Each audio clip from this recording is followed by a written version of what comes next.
మిలారేపా చేసిన ఈ పని వల్ల దాదాపు 80 మంది వ్యక్తులు చనిపోయారు. ఈ విధంగా మిలారేపా ప్రతీకారం తీర్చుకున్నాడు. ఇదంతా చూసిన మిలారేపా అమ్మ చాలా గర్వపడింది.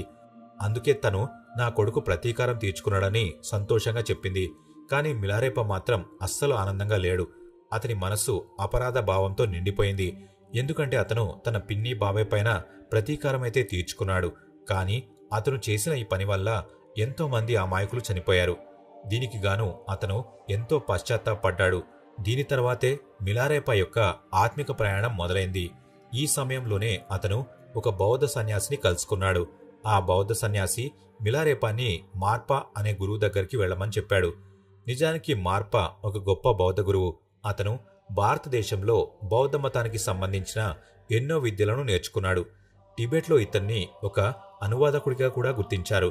ఎందుకంటే ఇతను తన జీవితంలో బౌద్ధ మతానికి చెందిన ఎన్నో గొప్ప గ్రంథాలని అనువదించాడు.